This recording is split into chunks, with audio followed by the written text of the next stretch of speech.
शिवाय गुरवे नमः।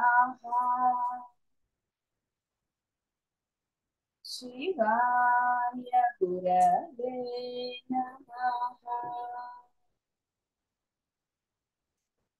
शिवाय गुरवे नमः। शिवाय गुरवे नमः। शिवाय गुरवे नमः।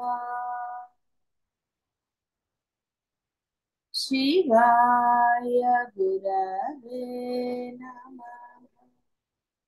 అందరికీ కూడా చేస్తున్నాము, మధ్య మధ్యలో అవ్వటం లేదు. ఇలా రకరకాలైన భావనలనండి, సమర్థింపులనండి, ఇక దానికి ఏ పేరు పెట్టినా కూడా.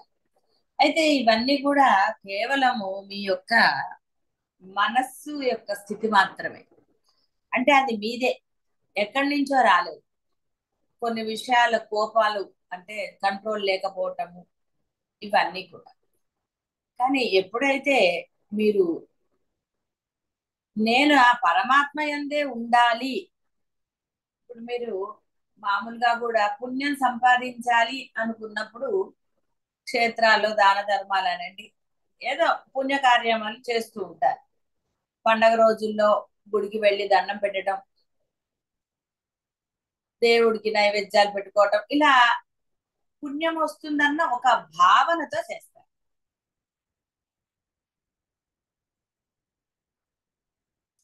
అక్కడ పుణ్యము అనేది లేనప్పుడు భావన రాదు, మీకు చెయ్యకపోతే ఏంటి అనుకుంటారు.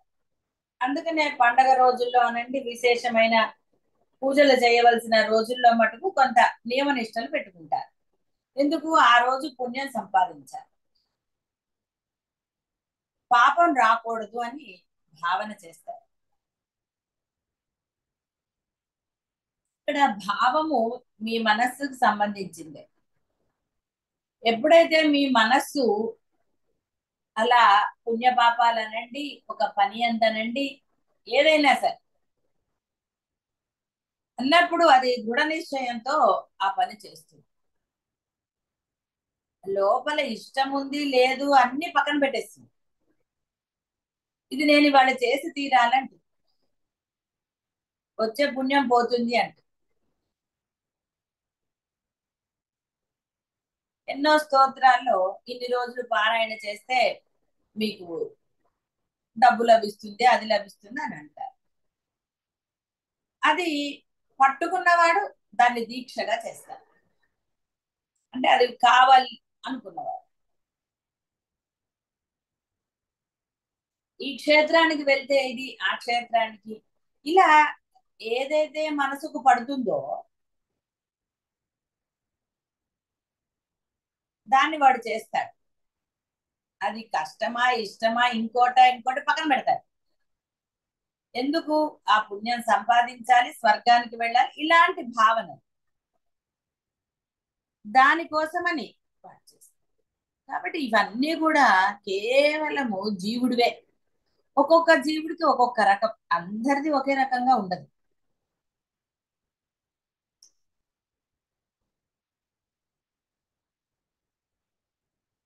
అదే విధంగా ఇక్కడ పాపపుణ్యములు లేవురా, కర్మలు లేవు. నువ్వు ఏ క్షేత్రాలకి వెళ్ళక్కర్లేదు, ఏ పుణ్యకార్యాలు చెయ్యక్కర్లేదు. ఎందుకంటే కర్మ లేనప్పుడు ఇంకా పుణ్యకార్యము పాప కార్యము అనేది ఎక్కడున్నాయి కర్మలు? కాబట్టి అవన్నీ లేవురా, అంత కష్టం లేదు నీకు.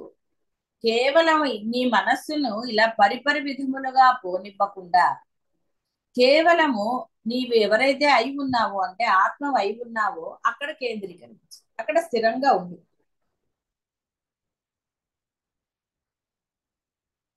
ఇక్కడ స్థిరంగా ఉన్నప్పుడే లక్షణాలు కూడా అలవడతాయి.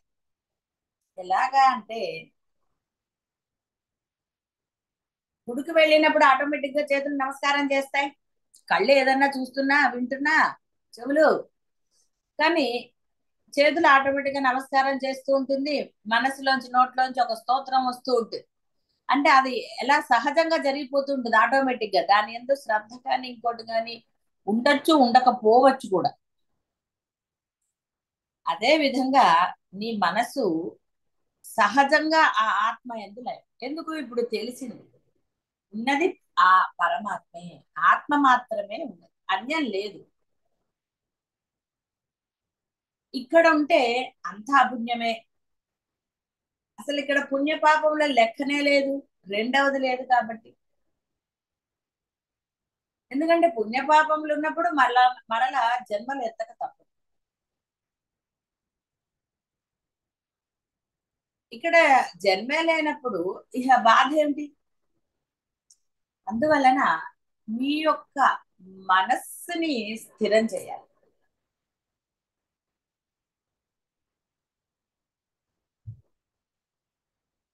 కాబట్టి దానిని పరమాత్మ యందు లగ్నం చేయాలి. కాబట్టి పరమాత్మ యందు లగ్నం చెయ్యాలి అంటే దీనికి మీ మాటల్లో అలవాటు లేదు. ఏదో పొద్దున్న కాసేపు పూజ ఏదో అలా కొన్ని సందర్భాల్లో మాత్రమే, అప్పుడు కూడా పూర్తిగా పరమాత్మ యందే ఉంటుంది అని చెప్పడానికి లేదు. రకరకాలు. దానికోసమే ఈ నామస్మరణ అనేది చెప్పబడింది. అంటే ఏదో ఒక విషయం పట్టుకోవాలి. ఇది మీ అందరికీ అనుభవమే. మనస్సు ఒక దాని గురించి ఆలోచిస్తున్నప్పుడు స్థిరముగా, అంటే అందులో నిమగ్నమయ్యి ఇంకా వాళ్ళకి వేరేవేవి వినపడవు, కనపడవు, అలా ఉంటుంది. ఈ స్థితి మీ అందరికీ తెలిసిందే. అంటే ఒక టీవీ సీరియల్ చూస్తున్నప్పుడు కానివ్వండి, ఓ సినిమా చూస్తున్నప్పుడా, లేదా మీకు ఇష్టమైన పాట పాడుతున్నప్పుడా, ఇలా రకరకాల సందర్భాలు ఉన్నాయి మీ అందరికీ కూడా. అంటే మనసు ఎక్కడైతే స్థిరముగా ఉందో అప్పుడు అది వేరే దాని గురించి ఆలోచించటం లేదు. అది ఆఫీస్ పని కావచ్చు, ఏదైనా కావచ్చు. మీ మనసు ఆ సమయంలో ఆ సందర్భం అనండి ఏదైనా సరే, మనసు అక్కడ స్థిరంగా ఉంది. అప్పుడు అది కంటితో చూడదు, చెవులతో వినదు, ఏది చెయ్యదు. ఆ పని మీదే ఉంటుంది. అదే శ్రద్ధగా చేస్తుంది. వేరే ఏమీ దానికి ఇద్దరు. అంటే అది ఎంత స్థిరంగా ఉంది అక్కడ ఆ విషయం ఉంది. ఇది మీ అందరికీ కూడా అనుభవం ఉన్నదే, ఇందులో ఏమీ సందేహం లేదు. ఇలాంటి సందర్భాలు చాలానే ఉన్నాయి మీ జీవితంలో. అందుకని ఇక్కడ మనం విషయాన్ని తీసుకుంటే అది విషం అవుతుందని చాలాసార్లు చెప్పారు. కాబట్టి ఇక్కడ పరబ్రహ్మంనే తీసుకుంటున్నారు. మామూలుగా అయితే ఆయనకి నామరూపాలు లేవు పరబ్రహ్మం. మరి ఎలాగా ఆయన ఎందు స్థిరంగా ఉండాలి? ఎలాగైతే పిల్లవాడికి ఆలంబనగా వాడు మాట్లాడేటప్పుడు వాడికి చిన్న మాటలు అందించటము, నడుస్తున్నప్పుడు చేయూతనివ్వటము, ఇలా రాని వాళ్ళకి ఎలా చేయూత ఇస్తారు, అదే విధంగా ఈ మనసు స్థిరంగా ఉండడానికి మనసుకి ఆలంబనగా ఈ నామస్మరణ ఉంటుంది. ఎప్పుడైతే మీరు ఆ అక్కడ శ్రద్ధాభక్తులతో చేయాలి. ఎందుకంటే మనసు శ్రద్ధాభక్తి ఉన్నప్పుడే అందులో స్థిరముగా ఉంటుంది. అందులో ఏం సందేహం లేదు. అది స్థిరంగా ఉంది అంటే అక్కడ శ్రద్ధ ఉన్నది. మామూలు భాషలో మనం ఇష్టము అన్నాం అంతే. అందుకని దానికి అది నియమంగా పెట్టాలి. నీకు వేరే పని లేదు, నువ్వు అనవసరమైన భావనలు ఇంకోటి చెయ్యకు. పరమాత్మ అంటే మీ ఇంట్లో దేవుడి గదిలో కూర్చుని కూడా మీరు నామస్మరణే చెయ్యొచ్చు. స్తోత్రము అంటే వివిధ నామాల కూర్పు స్తోత్రం అవుతుంది. వారిని పొగడటం అనేది అంటే నామాలతో వారిని పొగుడతారు. నువ్వు ఇంత గొప్పవాడివి అంత, నువ్వు ఇలా చేయగలుగుతావని ఆ నామాల యొక్క అర్థం. ఇప్పుడు ఒకటే నామాన్ని స్మరిస్తున్నారు కాబట్టి అది నియమంగా పెట్టుకోవాలి. ఇది నిజంగా మీరు పరబ్రహ్మమునే పొందాలి అనుకుని నిశ్చయం చేసుకున్నప్పుడు మీకు పెద్ద కష్టం కాదు. నామమే కదా, 2 అక్షరాలు, పెద్ద పెద్దవి తీసుకోకండి, చిన్న చిన్నవి. రామ, శివ చాలు. శ్రీరామ అనాలని రూల్ ఏం లేదు, మీకు నచ్చినది ఒకటి. ఎంత ఎక్కువ చెప్తే అంత తొందరగా స్థిరత్వం ఏర్పడుతుంది. కాబట్టి మొదటిలో నియమం పెట్టుకోవాలి. దీనికి పెద్దగా వేరే మీరు పాటించవలసినవంటూ ఏమీ లేవు. సర్వకాల సర్వ అవస్థల యందు అన్నారు. ఈ కలియుగంలో మానవుడికి తొందరగా స్థిరత్వం రాదనే ఆ పరబ్రహ్మ నామాన్ని ఇచ్చాడు సులభంగా. ఎవరే నువ్వు తరించరా, కష్టపెట్టలేదు. ఏ నియమాలు లేవురా, నువ్వేమి ఎండలో తపస్సు చేయక్కర్లేదు, ఎక్కడో అడవుల్లోకి వెళ్ళక్కర్లేదు, కొండలు ఎక్కర్లేదు, కొండలు ఎక్కక్కర్లేదు. ఇలా ఎంతో పాపం కరుణతో ఆయన చేశారు. కాబట్టి మీరు ఆ ఒక్క నియమం పెట్టుకోండి. జీవితంలో ప్రతి వాళ్ళు కూడా ఇప్పటికి ఎన్నో నియమాలు ఇష్టముండి కానివ్వండి, ఎలా అయినా సరే ఎన్నో పెట్టుకున్నారు, ఎన్నిటినో ఆచరణలో తెచ్చుకున్నారు. ఇష్టమయ్యా కష్టమయ్యా అనేవి పక్కన పెట్టండి, కానీ చేశారు. ఇప్పుడు ఈ అద్వైతం యొక్క ఉత్కృష్టం ఏమిటో అర్థమైంది, తెలిసింది. తెలిసినప్పుడు చక్కగా సులభంగా చేసుకోవచ్చు. కేవలం అదొక్కటే. మీకు సినిమా చూస్తున్నా చేయవచ్చు, ఏది చేస్తున్నా నామస్మరణ అడ్డు లేదు. మీరు వంట చేస్తున్నా కూడా సరే. ఇది చాలా మందికి అనుభవం కూడా ఉంది.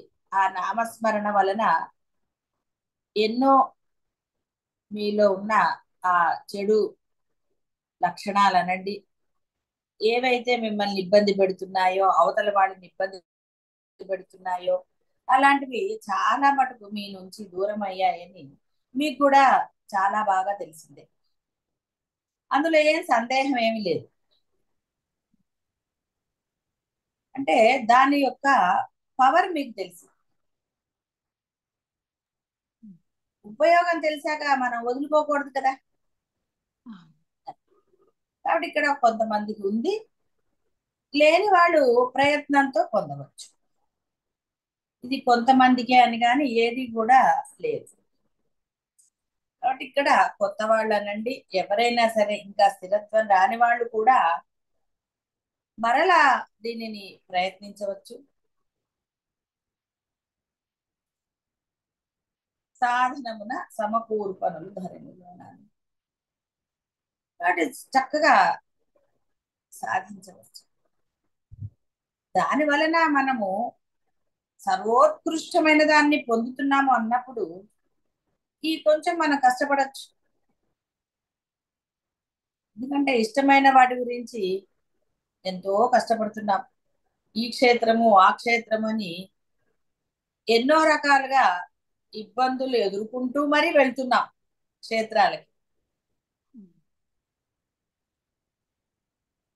సరే, వచ్చాక అలసట ఉంటుందా, పుణ్యమే వస్తుందా, ఇవన్నీ కూడా అందరికీ తెలిసిందే, మళ్ళీ విడిగా ఏం చెప్పక్కర్లేదు కదా. కాబట్టి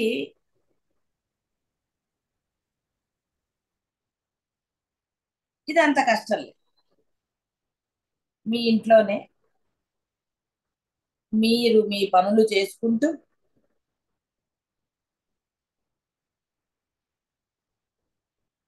ఈ యొక్క సాధనని హాయిగా చేయొచ్చు. మొదటిలో కాస్త శ్రద్ధాభక్తులు పెట్టాలి, అప్పుడు తప్పకుండా మీరు దాన్ని పొందుతారు. ఎప్పుడైనా అంతే కదా, వంట రానప్పుడు, ఒకటి ఏదైనా రానప్పుడు, ఒక ప్రశ్నకి సమాధానం రానప్పుడు మొదట కొంచెం శ్రద్ధగా చదివేస్తే, అంటే మనసు పెడితే అని అర్థం. ఇష్టంగా అనండి, మనసు పెడితే అనండి, ఏదైనా సరే పెట్టినప్పుడు అది సులభంగా మీకు వశం అవుతుంది. ఇది అంతే. కాబట్టి అది సులభంగా మీకు కావాలి అన్నప్పుడు ఆ కాస్త మొదట్లో శ్రద్ధతోటి ఆటోమేటిక్ గా అది అందులో లైన్ అయిపోతుంది. కాబట్టి ఆ తర్వాత మీరు ఏ పని చేస్తున్నా మనసు దాని పని నామస్మరణాన్ని గుర్తించింది కాబట్టి అది నామస్మరణ చేస్తూనే ఉంటుంది. ఇది కూడా తప్పకుండా అనుభవం జరిగి తీరుతుంది అందరికీ. అంటే దాని యందు శ్రద్ధ భక్తులతో చేసిన వారికి తప్పకుండా అది అనుభవం వచ్చి తీరుతుంది. అందులో ఏమీ సందేహం లేదు. ఎందుకంటే ఇది ఒకరి కోసమో అని కానీ ఇంకోటని కానీ లేదు. అందరికీ ఎవరు ఆ యొక్క నియమంగా పెట్టుకుని చేస్తారో వారందరికీ. అమ్మా, ఆ, సాధన చేస్తున్నాను అమ్మ. ఈ సాధనలో పూర్తిగా నిమగ్నమయ్యి అమ్మ, ఆ, నామం చేసేటప్పుడు ఆనందంతో కన్నీళ్ళు వచ్చేస్తున్నాయమ్మా. అలా వచ్చినప్పుడు ఆ, నేను కొంచెం ఒక్కొక్కసారి ఇంకా ఆ ఆపుకుంటున్నానమ్మా. అమ్మ, ఈ సాధనలో పూర్తిగా నిమగ్నమైనప్పుడు నాకు ఇలా అనిపించేదమ్మా. ఆ, పూర్తిగా ఇలాగ ఉంటే అంటే ఈ బాహ్యం పట్ల ఆ భయం వలన అంటే మొత్తానికి వదిలేస్తామా ఏంటి అనేది ఆ చిన్న సందేహం వల్ల నేను అలా ఉండిపోతున్నానమ్మా. అమ్మ, ఆ అంటే అనుకోవటం పూర్తి మానేసినప్పుడే నువ్వు అసలైన ఆనందాన్ని పొందుతావు. నువ్వు అనుకుంటున్న పూర్తి నిమగ్నత రాలేదు అక్కడ. ఎందుకంటే నువ్వు ఆ నిమగ్నత నాకు వచ్చింది అని ఆలోచన చేస్తున్నావు, భయం పడుతున్నావు. అది అమ్మ, ఏ విధంగా పూర్తి అవుతుంది అప్పుడు? అమ్మ, ఆ, ఇలా పూర్తిగా నిమగ్నం అయిపోతే ఈ బాహ్యంలో ఇంకా ఏమీ ఉండవు కదా అనేది ఆ ఆలోచన వల్లనే అలా ఆగిపోతున్నానని. సరే, నువ్వు ఆ, ఇప్పుడు మీ గురువు గారిని చూస్తున్నావు, రమణ మహర్షిని చూసావు, అన్నీ ఉన్నాయి. మరి ఎవరు ఏదన్నా మానేశారా? మరి నీకెందుకు భయం? అమ్మ, రోజు చెప్తూనే చెప్పండి. ఉన్నా కదా, ఏది మానక్కర్లేదు, ఏది వదలక్కర్లేదని చెప్పినా భయపడడంలో అర్థం ఉన్నదా మరి? లేదమ్మా. అంతే మరి. ఇప్పుడు భయపడవలసిన ఆవశ్యకత లేదు. లేదు అన్నప్పుడు దేనికి భయము భయము అనటం? అమ్మా, అంతేనమ్మా. ఆ మరి అక్కడే స్పష్టంగానే ఉంది. అక్కడ ఏమి మీకు అదేదో హిడన్ అన్నట్టుగా ఏమీ లేవు కదా. అన్నీ మీకు స్పష్టంగానే ఉన్నాయి. ఏది మీరు వదలక్కర్లేదు. మీకు ఏమైనా చెప్పారా ఇప్పుడు వదలాలని కానీ, డబ్బులు ఇవ్వాలని కానీ, ఇంకోటి కానీ ఎక్కడన్నా ఉన్నదా? లేనే లేదు. లేదు. మరి లేదు అనుకున్నప్పుడు దేనికి మరి భయం అని ఆలోచించడం అంటే అర్థం అక్కడ నీ మనసు లగ్నం అవ్వలేదు. లగ్నమైన మనసు ఇవి ఆలోచించదు అసలు. ధైర్యంగా ఇప్పుడు పిల్లవాడికి ఏదన్నా వచ్చిందనుకో ఆలోచిస్తూ కూర్చుంటావా ఏం చెయ్యాలి అని? ఆ సమయానికి ఏది స్ఫురణ వస్తుందో అది టకటక చేసుకుంటూ వెళ్ళిపోతావా వెళ్ళిపోవా? వెళ్ళిపోతానమ్మా. మరి ఇది అంతే. నువ్వు ఇంకా ఆలోచిస్తున్నావు లేదా నీకు అనిపిస్తోంది అంటే అర్థం అక్కడ ఇంకా అది పూర్తిగా ఓకే. కొంత లయం అయింది కాబట్టి ఆనంద బాష్పాలకు కొంచెం వస్తాయి. దానిని గుర్తిస్తున్నారు మీరు. వస్తే రానివ్వండి, ఆపుకునే అవసరం ఏముంది? వస్తే వస్తాయి. అవి కూడా ఆగిపోయే స్టేజ్కే రావాలి మీరు. అంటే ఆనందం అనుభవిస్తుంది జీవుడు అవుతాడు. ఉన్నదే ఆనందం అన్నప్పుడు విడిగా అనుభవించటము అనేది ఎక్కడి నుంచి వచ్చింది? కాబట్టి ఆ స్థితి నుంచి కూడా మీరు బయటికి రావడానికి ఇంకొంత చెయ్యాలి. మీరు అక్కడ దానిని ఆపేసుకుంటున్నారు. అవునమ్మా. ఆపేసుకునేసరికి ఏం జరుగుతుందో తెలుస్తుంది కదా. అవునమ్మా. అది అందువలన అనవసరమైన ఆలోచనలు కూడదు అని తెలిసి దేనికి పోనీ ఎక్కడన్నా మీకు ప్రవచనంలో కానీ ఎక్కడైనా కానీ చెప్పబడిందా మీరు ఈ స్టేజ్కి వస్తే అందరిని వదిలేయాలి, పిల్లల్ని వదిలేయాలని? మీ ధర్మాన్ని చెయ్యమనే కదా చెప్తున్నారు పదే పదే. అవునమ్మా. మరి ధర్మాన్ని చేయమన్నప్పుడు నీకు భయం ఎందుకు కలుగుతోంది? అమ్మా. అది నువ్వు పెట్టుకున్న భయం కదా. అవునమ్మా. పోనీ అట్లా ఎవరైనా వదిలేసి వచ్చిన వాళ్ళు ఇక్కడ నీకు కనపడుతున్నారా? ఇప్పుడు అరుణాచలంలో ఉన్న వాళ్ళకు కూడా ఏ బంధాలు ఇవి అంత ఇప్పుడు చేయవలసిన ధర్మాలంటూ లేవు కాబట్టి వాళ్ళు అక్కడ ఉన్నారు. అందరూ వచ్చేస్తున్నారా? లేదమ్మా. అందరూ వచ్చేస్తే పాపం నేనేమైపోతాను చెప్పు.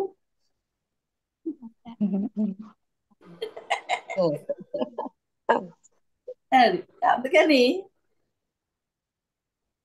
మీ ఇప్పుడు ఉన్న కర్తవ్యం ఏంటి? ఇప్పుడు పిల్లవాడికి ఏదైనా వచ్చింది అనుకో, ముందు వాడికి ఆ జ్వరం తగ్గేటట్టు చూస్తావా, వేరే ఆలోచిస్తూ కూర్చుంటావా, భయపడుతూ కూర్చుంటావా, అయ్యో ఏమైపోతుంది పిల్లాడికి అని. ఆ మందు వేయాలి, వాడికి ఏదో ఆ ఉపచారాలు చెయ్యాలి. అంతే తప్ప అవేం చేయకుండా అయ్యో ఈ జ్వరం తగ్గుతుందా తగ్గదా ఎలాగా అనుకుంటూ కూర్చుంటారా? అదా విఘ్నత. లేదమ్మా. ఇది అంతే మరి. అలాగేనమ్మా. ఆ, భయం అనేది అర్థమైంది. మీరు ఏర్పరచుకున్నది. భయం అనేది అసలు లేనే లేదు. మీరు ఎందుకు భయపడుతున్నారు అంటే చెప్తా కదా, దీని యందు పూర్ణమైన విశ్వాసం లేకపోవటం వల్ల. అమ్మా. విశ్వాసం ఉన్న వాళ్ళు భయం ఎందుకు ఉంటుంది చెప్పు. నీ భర్త మీద నీకు నమ్మకం ఉందనుకో, నువ్వు ఆయన గురించి భయపడతావా? లేదమ్మా. ఏదైనా అంతే. అదే పరబ్రహ్మం మీద నమ్మకం నువ్వు పూజించే దేవుడి మీద నమ్మకం ఉన్నప్పుడు పిల్లవాడికి ఏదన్నా వస్తే వేరే భయం ఎందుకు, ఆయన కాపాడి తీరుతాడన్న ధైర్యం ఉంటుంది. అవునమ్మా. ఇక్కడ కేవలం అదే, మీరు భయము అన్నది నిజానికి లేనే లేదు. కానీ మీరు భయము భయము అని ఒక ఇది కల్పించుకుని, అంటే నేను మొన్న ఎప్పుడో మనం చెప్పుకున్నట్టుగా ఒక సమర్థింపు చేసుకుంటున్నారు. దేనికి సమర్థింపు? అంటే ఉపయోగం లేని సమర్థింపు అవసరమా? చేదుగా ఉన్నా అయ్యో చేదు పిల్లవాడు ఎలా తాగుతాడని నువ్వు తాగేస్తావా వాడికి మందు వేయాల్సి వచ్చినప్పుడు? లేదమ్మా. కదా. మరి అవునమ్మా. అలాంటప్పుడు అసలు అక్కడ భయమే లేదు, ఉన్నదంతా అభయమేరా అని చెప్పినా కూడా అది వినకుండా వస్తోంది నేను భయపడుతున్నాను అంటే అర్థం ఏంటి? ఉమ్. అక్కడ భయపడడానికి ఏమీ లేదు అనేది స్పష్టంగా తెలుస్తుంది కదా. అమ్మా. అవునమ్మా. మరి స్పష్టంగా ఉన్నా కూడా నేను భయపడతానంటే ఏం చేయాలి? అర్థమైందమ్మా. పాదాభివందనాలమ్మా. ఏదైనా సరే మనసు స్థితి, ఆ స్థిరత్వం పొందండి, ఇంకా చెయ్యండి. మీకు అంటే కంగారు, ఇంకా నాకు ఇప్పుడు ఆనందం కలుగుతోంది కాబట్టి నేను పొందేశానేమో అని, అసలు నేను పొందాను పొందలేదు అన్న ఆలోచన రాని స్థితిలో ఉండాలి. మీ సాధన అలా జరగాలి. అది అందుకని మీ పని చేసుకుంటూ వెళ్ళండి. మీరు ఎప్పుడు పొందాలో మీరు అప్పుడు పొందుతారు, అందులో సందేహం ఎందుకు అసలు? సందేహమే లేదు. సందేహం లేదు అని చెప్పిన తర్వాత కూడా కంగారు ఎందుకు? 2 రోజులకోసారా 3 రోజులకోసారా? అసలు ఆలోచన దేనికి? ఆలోచన ఉండకూడదు అని చెప్పిన తర్వాత కూడా నేను ఆలోచిస్తాను అంటే ఏంటి చేస్తారండి?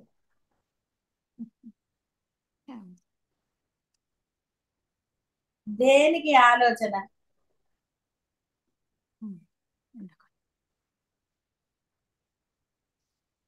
అది అందుకని మనసు స్థిరంగా ఉండాలి అంటే ఆ నామాన్ని శ్రద్ధగా పట్టుకోండి. ఆ శ్రద్ధగా చేస్తే చేస్తూనే ఉండండి, మధ్యలో ఆగక్కర్లా. మధ్యలో బస్సు దిగిపోతారు ఏంటండి, వాడు వెళ్ళిపోతాడు. డెస్టినేషన్ వచ్చాక మీకు తెలియకపోతే వాడికి అయ్యా మాది వచ్చినప్పుడు చెప్పంటే వాడు చెప్తాడు పాపం. మీరేం కంగారు పడక్కర్లా. మరి అప్పుడు నిమిషానికి ఒకసారి వాడిని అడిగితే వాడు తిట్టడండి.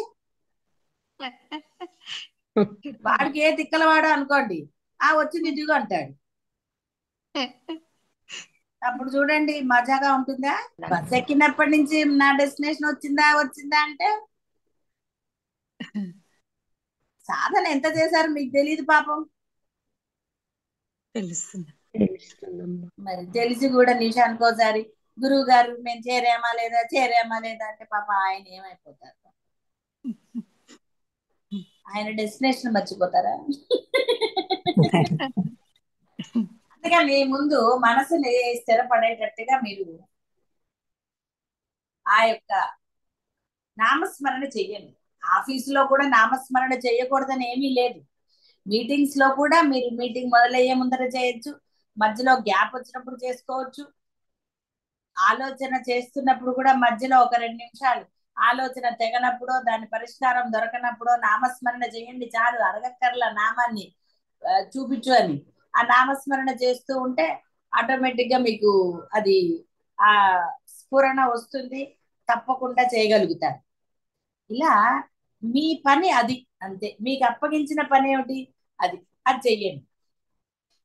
అది చేస్తే మిగతాదంతా ఏం చెయ్యాలి అనేది చూసుకునేవాళ్ళు చూసుకుంటారు. ఎవరిని అడగక్కర్లేదు కదా. ఎవరిని అడుగుతారు పాపం?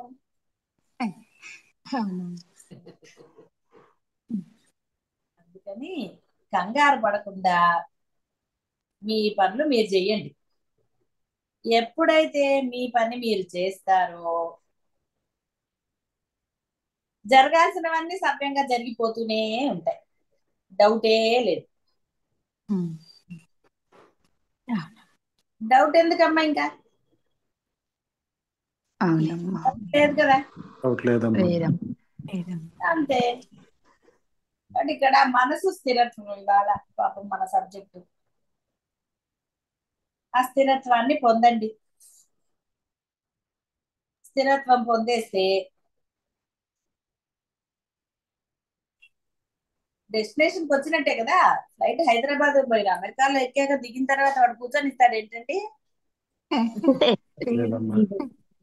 అంటే అప్పుడు తెలుస్తుంది మీకు.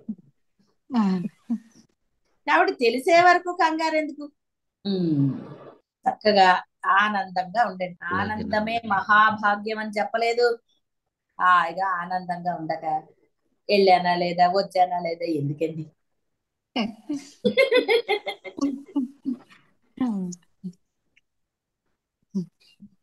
కాబట్టి ఏది ఆలోచించకండి, హాయిగా ఉండండి. నామస్మరణ అసలు ఏం చెప్పబడింది? ఒట్టిగా అదొక నామం చెప్పుకోండి అన్నారు. ఏమీ చెప్పలేదు. స్నానం చేసే చెయ్యాలి అని కూడా చెప్పబడట్లేదు పాపం. టిఫిన్ తినచ్చు, బిర్యానీలు తినచ్చు, మీకు నచ్చినవి తినచ్చు. అలా అని నాన్ వెజ్ తినకండి. అంటే మనకి తెలిసింది కాబట్టి ఒక ప్రాణి, మనము ప్రాణులమే, అది ప్రాణి పాపం. మన వేరేవి తింటే మనకి ఎంత బాధండి కదా. అలాంటి ప్రాణులు మనం తింటే ఎలాగా? అందుకని మీరు తినకపోతే మీ పిల్లలు తినరు. అందుకని లేదంటే తినకూడదనే ఉంది.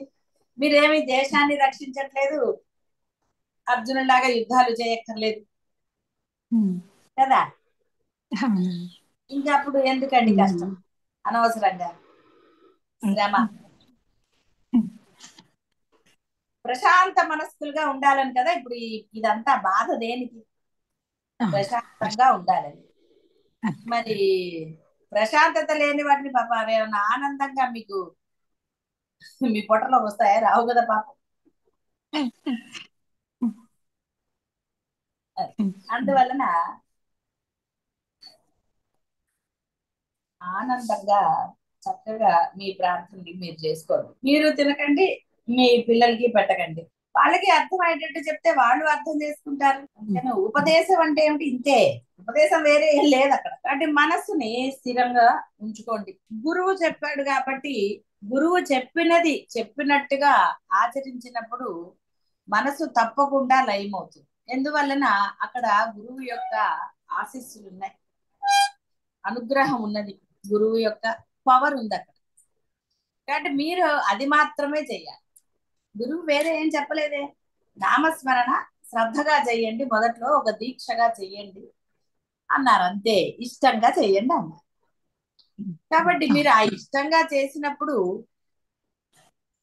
గురువు యొక్క అనుగ్రహమా ఏదైనా సరే తప్పకుండా ఉండి తీరుతుంది. మరి దానికి అడ్డాలు పెట్టారనుకోండి, అడ్డం పెడితే ఎలా వెళ్తారండి?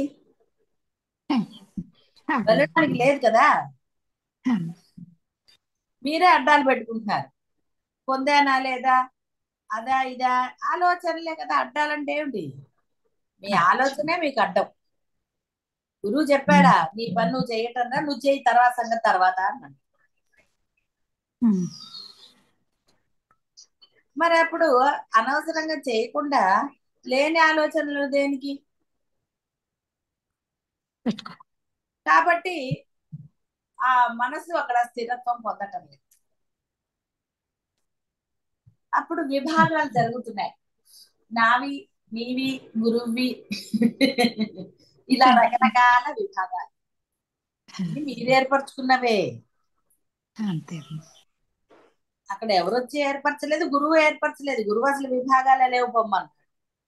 ఉమ్, నీ సహజ స్థితిలో ఉండరా, నీకేమిటి బాధ అని. అంతే. కానీ చూడండి, లేని కష్టాలు తెచ్చుకోవటం లేదు. ఎక్కడన్నా కష్టం ఉందా అసలు అద్వైతంలో? లేదు. ఆ, ఇది సులభమే.